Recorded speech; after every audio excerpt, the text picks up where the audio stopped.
Neil, you wrote the book, I Was Bono's Doppelganger, which Yes. in turn became the movie Killing Bono. Yeah. Were you surprised when you got a knock on the door saying they wanted to turn your story into a movie? I've been waiting for that call Really? my whole life. But I was surprised. Even the first time we went out, I was taken with Nick's enthusiasm. It's the first time I'd written a book and everything's unfolding and suddenly somebody wants to make a film and it's all very exciting. But I said to him, I don't have the faintest idea how you think you're going to make a film out of this book that's the story of a whole life, and it's anecdotal and it's spread over decades. Yeah. And go with God. And it's an amazing thing that 7 years since that call, we're going to be walking down the red carpet to a premiere, because making movies is 7 or 5 since 7 years since that call. Wow. Because making movies is it turns out an even harder business than trying to be a rock star. Was it 7 years? Like, what was it a tough project to get right, or what? It's always funny. I didn't realize it was that long, because I went and did all the thing. Everyone had a life in the middle of it all, so as we were trying to work it. But it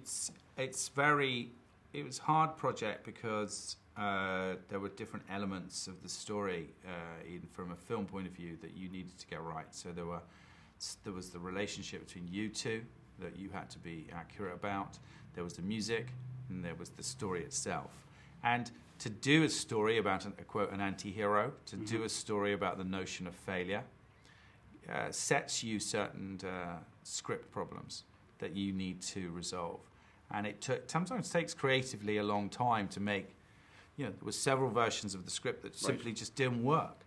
And you can't rush that process. If it doesn't work, then it's another 3, 4, 5 months of work to see the next time it comes around. So, that's why scripts take a long time. And when you made changes then to the initial story, did you consult Neil, or was there any of that? Or no, it's really. I think Neil's had a great distance from it all the way, and he's right, because it's such a torturously ridiculous process that if he was to be involved in every twist and turn, A, it would drive him bonkers, and B, it wasn't about him in that sense. It was about the ideas behind the book, and the stories in the book were representational. Yes. So I wanted to do a story about failure. I wanted to do a story which was funny. I wanted to do a music I wanted to look at that music period, but you can't involve the subject matter the whole time, because you're just going to irritate, and B, it's not his skill set. He's not interested in whether or not Act 2 has a break in it, or the cameraman can't do it, or the financier doesn't like this bit. It's not his problem. And Neil, were you nervous about seeing the finished project? And when you saw it, was it surreal seeing someone playing yourself up on the big screen? I've over the years, when I was a young man, I counted all my chickens before they hatched, and I've got very good at not counting anything and taking it as it comes. And so I did step aside. I did let it happen. Sometimes I had to take a great big deep breath and go, okay, let's get on with this. But I had been around enough. I'd seen scripts. I thought they were funny. I'd been on the set and treated very nicely. And I thought, I won't watch this getting put together. You know what? I'll wait until it's all finished, because nothing I can do about it anyway. And I went in thinking, this is going to be great. And basically my head exploded. And I found it absolutely about the most traumatic thing I've ever seen in my life. And I wanted to crawl out of that cinema and hide in a dark hole and never see light again. But I've got over that now. It's very hard to see yourselves as others see you. That's was I really such that ridiculous idiot? Yeah. It's a great honor that it's accorded to very few human beings to have their life commemorated in celluloid, and yet here I am being celebrated, immortalized as an idiot. Can I just briefly on the soundtrack? You have a song on there written by The Hype, who were U2 in a previous life. I was wondering, how did that particular song come about, and what kind of work did you do on the soundtrack? Could I just say something about that song first? That was the end of the Hype set, and it was an amazing song. It was the song where I saw wow, where's this band going? Had a fantastic lead. So, and it never went onto record, you know. So it's amazing to see it in the film. So like, what, did you have it on a tape or something like what? Well, what happened was that, as Neil says, we were representing the band prior to them becoming U2. Yeah. So that was a song that they did, and we slightly changed history. But we knew that that was a recording that needed to be in the movie because it hadn't, as Neil said, it hadn't been around. And it was really interesting. We tried, when we spoke to Edge about it, who looks after a lot of that stuff, I guess, in the U2 office, and the producer was speaking to the U2 office about it, no one could find it. And so we had to go to the YouTube video of U2 playing that song. I can't remember what show it's on. It's Young Line. It's out there, is it? Yeah, it's on YouTube.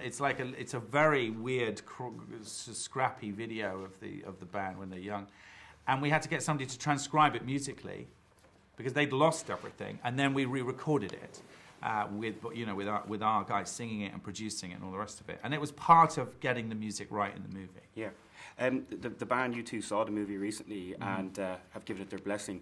Would you have been upset had they maybe taken a different approach and weren't happy with? I think we would have been a little more than that. We were, I think we'd have been very disappointed because we spent a great deal of time making authentic the elements of the story that concerned rock history. Yeah. That the elements of the story that concerned their first auditions, the way they met, and all the rest of it, was something that I needed to get correct and accurate. So, I wasn't interested in doing any kind of hatchet job on there. I mean, I think they're great. There was never any creative part of this with anybody involved in it who didn't want anything other than to celebrate the fact that they were a great band who writes great music and were great artists. And can I ask really quickly about Shook Up? I had a look. Ivan had posted Invisible Girl, an earlier song which I hadn't heard before, and quite catchy. I was humming it all morning when I was preparing for this. And what did you look at including some Shook Up songs on the album, or you brought some writers in to kind of reinvent? We changed. Some of the it was sounds? Easier in the sense when you're rewriting somebody's life to basically change everything. Right. So, and also we had to do a much more condensed musical journey, a much more focused musical journey. I had to take that band from pre-punk to stadium rock through the 80s. Yeah. So I needed to make a musical map, and that didn't exist with Neil's stuff. And so we just changed everything. We borrowed some lyrics, but we basically made our own decisions about where the music would be and at what period it was reflecting what in the story. And that's why you can't stay attached to the original stuff, because the original stuff doesn't relate in the way that we needed it to. Sure. So Joe Ecker came in and he did a lot of the arranging, and it was Mike Hedges was the producer, and the guys actually, Ben sung it, Robbie sung it, Martin sung the Bono stuff. Yeah. And that's done 6-7 months before you even start to shoot. Okay. One of the things about this story is it's about opportunities and success, and it was quite hard. It was a bit of a pill for me to swallow that they were going to use the original music, but then I met Joe Echo, and he's a really talented guy coming up now, and this is a moment for him because he's done an amazing piece of music, and I hope he has the success that he deserves from it. Do I have time to ask? Go ahead, just do it. Just really quickly about the casting of the movie. The really tough roles to cast. You've got to get someone who's got screen presence, good acting, but also a singing voice in there as well. How tough was the casting process? And then really quickly, Ben's Irish accent. What were you impressed with that? And Ben was nailed the Irish accent. Yeah, that was incredibly important. That you can't play a movie about central point of Irish cultural history, dealing with all those elements, and put somebody in the middle of it that can't nail that. So he really needed to do that, and he did it. He did it both in the audition and he did it consistently throughout. So I was never worried about that.